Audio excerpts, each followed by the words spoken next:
Hello viewers, my name is Chase Clover and this is my review on the January 14th, 2015 edition of USW Wednesday Night Intensity number 105. We are 2 weeks away until USW No Forgiveness 2015. I know you must be completely excited, or not excited, surprised that I'm doing a USW review the day after Intensity instead of the week after. So I guess if you've been requesting that, then I guess unknowingly your wish has been granted, or your request has been granted. Intensity was alright. The matches were definitely, alright, I guess. They were very, good. They were, interesting, I would say. And some of the scenes or promos that we had were a little lackluster, but I'll get into that when we go on. I'm gonna try to do something at the end of this week, or maybe even today, which will be the USW Weekend in Review. A little side note, as you may have heard, there was a incident at a USW practice for the Intensity show, which the performers just go down to their performing center and practice for their matches. That they have all their promos that they will have on the next Intensity or on the pay-per-views, and as you may have already heard, either on the news or online, Derek Carter, the performer that will return to USW in July of last year, he tore his ACL this past, or I'm not sure whether it was yesterday or the day before, but he recently tore his ACL, which puts him out of action until about next year, because he tore it in about, I think, 2 or 3 places, which gives it a lot of, it makes it very hard to heal, and gives him a lot of healing time, so he will be on the shelf for a long time. Anyway, let's get on to Intensity. We start the show with Yo-Yo Joe coming out and ranting on the USW fanbase for not appreciating him and what he has done for the promotion. Kyle Reese then comes out and puts him in a match against Zach Hardy in the main event. So then Hardy comes out and gets in the ring. Promo happens between Hardy and Joe, and USW champion versus USW World Heavyweight Champion comes up, and they brawl as Yo-Yo Joe gets thrown out of the ring, and Hardy gets the positive side of the brawl. We jump into our first match after that, and that is Alexander Rotten defeating Brandon Stickler.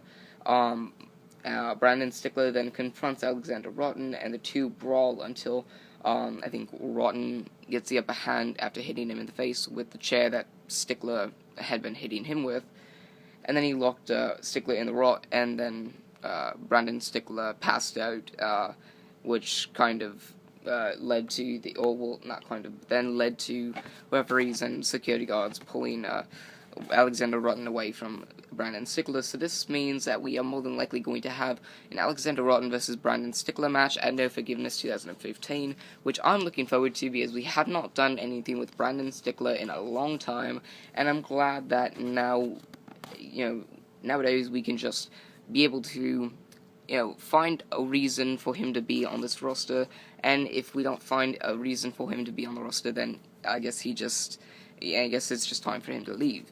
But if we get Stickler to get some momentum from this rivalry and go into better things, then maybe we can find, or we can finally find Brandon we can finally find what good usage and good purpose for Brandon Stickler is. So that's that. Afterwards, Lane comes out to the ring and confronts warns Babyface that he is not messing around when it comes to the match in 2 weeks at No Forgiveness 2015. Lane then, or CED then, and ED come out and Lane is in the middle of warning BP Fierce, and apparently Lane and CED go into a match, and Lane defeats CED while ED is in his corner. He hits him with the fast lane and pins him for the 3 count. BP Fierce then comes out and tells Lane that he is not backing down, and that they will be facing off at No Forgiveness 2015 in a no-holds-barred match, which is pretty much the same as a no disqualification match. No-holds-barred match, BP Fierce versus Lane, and what is expected to be the final match at No Forgiveness 2015. And then I guess they will both do separate things.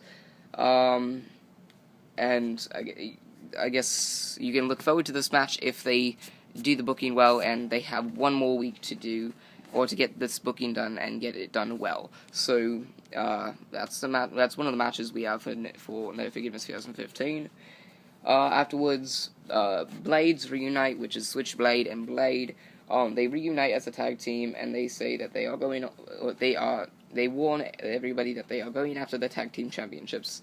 And then Amor and Hanasli interrupt, which is the team now called Case, K-A-S-E. Case and Blades get into a match, and Case defeats Blades after hitting, I think Amor hit his move on Blade and covered him for 3 after Hanasli took Switchblade off the ring apron and kept him from breaking up the pin. So Case defeated Blades. Afterwards, Amor and Hanasli attack Blades and tell them that there is now another tag team that the tag team division needs to be in fear of. So now that we've got a new, fresh tag team, and possibly another new, fresh tag team in the other team being Reign and DHIG, maybe starting 2015 off right with more tag teams and a better tag team division will be able to propel USW in many different aspects of wrestling. So I'm really looking forward to this new tag team, and I'm looking forward to what the tag team division does in 2015. I'm looking forward to it. Afterwards, Chris Ross finds James in the backstage area, looks at him for a little while, and then James says, "I made a promise, I'm going to keep it." And Chris Ross just attacks James, and then he locks James in a closet. I guess it's filled with sleeping gas. I guess it was just a bunch of smoke, and that's what I saw, a bunch of smoke. And I guess it was sleeping gas or knockout gas or whatever the fuck it's called. And he locks him into a closet before he passes out. And then he carries him into his car and drives away with him, pretty much kidnapping him. So we'll see what happens next week, as Chris Ross, I guess, is now torturing James. I guess he's going to beat him down with a lead pipe or something, or what else have people done with kidnapping and wrestling before? Tie him to a wheelchair, tie him to a backstage equipment and beat him down with a chair or something like that. Anyway, I'm gonna guess I'll look forward to it. Fourth match on the card was Washington defeating Eli. Washington's the newest performer. I think he's won 3 matches in a row now. After the match, MC4 comes out and tells Washington that he has to do a lot more than beat a small little rookie. And then he goes on about Eli not being a great wrestler, not being a good performer, and just being, one of the worst that they have in USW, until Eli super kicks MC4 in the face, and Washington and Eli, I guess, shake hands or whatever, and it looks like this will be Eli's final match with USW, as he is set to be released at the end of February 2015. So unless they're going to use him as a jobber, this looks like his final match in USW, which is kind of sad, because I guess he has potential. He can be a good high flyer, and I guess they didn't use him to his potential. So if they can't use him to his potential and can't use him in a correct way, then what's the purpose of having him? Release him and let him go to somewhere else that can hopefully use him better than you did. Afterwards, MC4 or I'm not, I'm sorry, that was before. Afterwards, after that, Cannon walks up to Zach Hardy and tells him, Cannon walks up to Hardy and tells him about their match now being a knockout match at No Forgiveness 2015. I'm looking forward to it. I think Cannon and Zach Hardy have had many great rivalries and many great matches, and have had great rivalries in the past, especially the ones including Moshigeta. I'm looking forward to it personally because, I mean, if you think about it,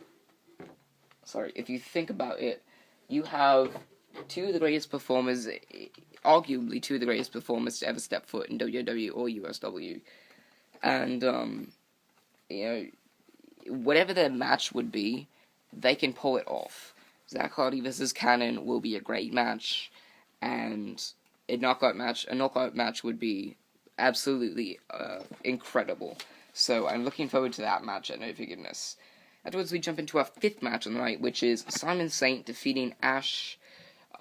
Glad that Ash in the Blue Belt picture is not facing either Crimson Red or Titanfall from the Extreme Championship picture. I'm glad they're mixing it up with different rivalries, and this is also a good way to mix two rivalries in together, and also to knock two birds out with one stone, being as you have two rivalries, and you have many different rivalries, so using them against another rival would just mean you knock two rivalries, or two purposes, out of all these others, all these storylines. You knock them both out with one hit, so you don't have to worry about that. The rest of your show, you can keep doing that, and you shorten it, and all the rivalries get touched on a lot quicker. So, yeah, I don't know how to explain it. Afterwards, Anarchy comes out and announces on the Anarchy announces on the Motiontron that the last match will be at No Forgiveness, and may the best man win. So Anarchy versus Ash, final match against these two at No Forgiveness 2015. I'm looking forward to it just because I want to see what this thrilling conclusion will, hold in store for us. And No Forgiveness 2015 looks like a great pay-per-view so far, and I'm looking forward to it. Afterwards, Moshigeta comes out from, I guess, whatever, and jokes about him, retiring, and how, even if he did retire, it would be for a good reason, because his body has had enough. He's been wrestling for like 8 or 9 years, so he just, jokes about retirement, and then Westernlight comes out and tells him that he doesn't have to retire. He's got so many years ahead of him, even if it's just kidding. Don't even think about it that way. He doesn't need to retire, because he wants to end himself. And then attacks Moshigeta then he attacks Moshigeta and beats down Moshigeta. So it looks, it's not even looking like Moshigeta and Westernlight had split up as a duo. Westernlight has now turned heel, which is great because that's what he does best. And Moshigeta is now face, so it is Moshigeta versus Westernlight in another great rivalry. I mean, there have been two great turning your backs on each other and turn into a match. There have been a few great times with those back in 2014 and 2015. Now you had Alex or George Martin turning on Alex, and they had this great match. I think at Final Chapter, if I'm not mistaken. You have Cannon turning on Prophecy, and Cannon beating Prophecy at Aftershock.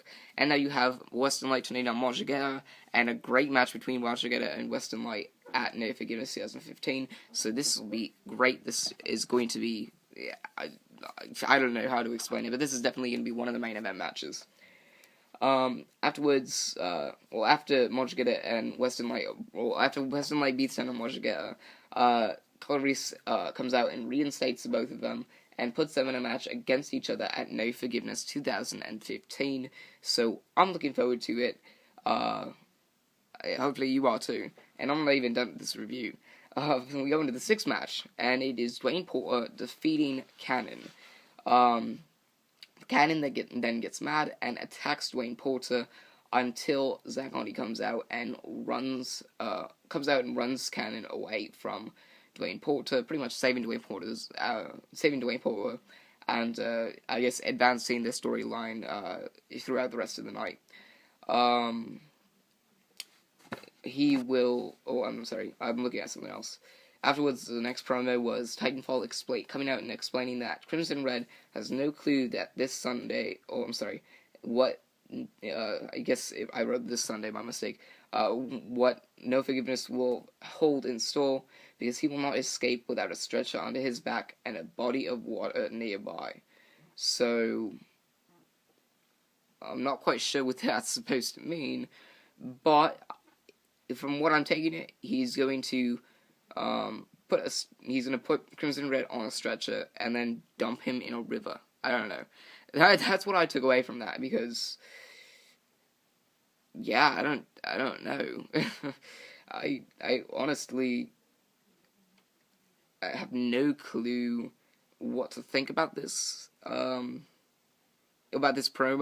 except for the fact that Titanfall is warning Crimson Red that he is going to be a dangerous force when it comes to their match at No Forgiveness 2015 for the Extreme Championship, and he is going to take home the Extreme Championship. We jump to a 7th match, which is Fernandez defeating Philip Akron. Afterwards, Gringo comes out and tricks Fernandez into walking up the ramp after, just going on and on and on about personal shit. And Fernandez walks up the ramp before he falls through, I guess, a loose panel, which then after falling on the loose panel, the camera pans to Gringo at the top of the ramp with just this panel missing, and then Gringo drops like 10 cases full of Pepsi on Fernandez. He brings out like 10 of these cases of Pepsi, like Pepsi cans or whatever, brings them out and opens them all up and then drains a bunch, and then he does a bunch of things with the different cans. He pops holes in some and then just opens some up and dumps them on Fernandez. It was pretty funny. And that just advanced. I guess it advances the storyline to No Forgiveness. Anyway, off that topic, Zach Hardy comes out and tells his Hardiacs that he promises that he will walk into Cold Greatness at 10 as the USW champion, and he will walk out with his head held high. So, if he can keep this promise, I'd be excited, because that just advances Zach Hardy's character, which he hasn't really had for the past few months / years. He's just pretty much been the top guy, and that's pretty much what he's been known for. That's pretty much, he hasn't had a gimmick. That's just what he's been thought of and what he's been known for. So, giving his promise just makes him, the type of character that wouldn't go back on his word. And then we follow into the 8th match, the main event, and Zach Hardy defeats Yo-Yo Joe. Afterwards, Cannon then sneaks attack Zach Hardy and walks away after putting him in a crossface until he passes out or is knocked out.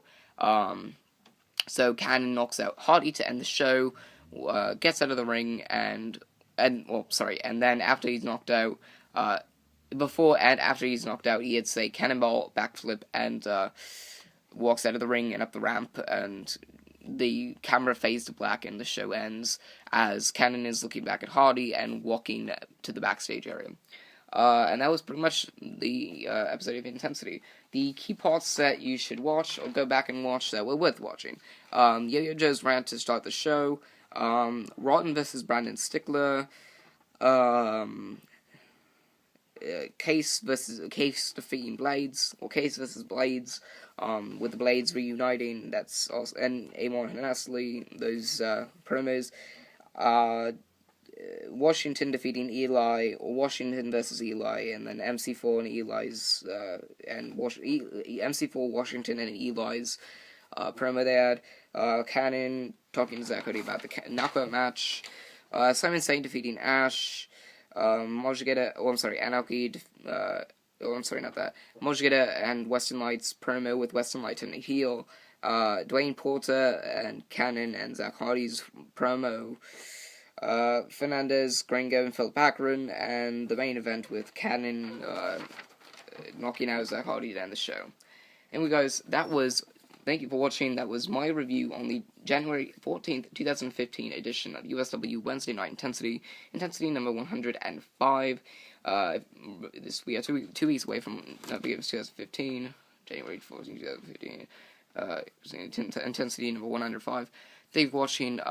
If you like this video, thank you for watching. Remember to like, favorite, and subscribe for more. I'm Chase Clover, signing off.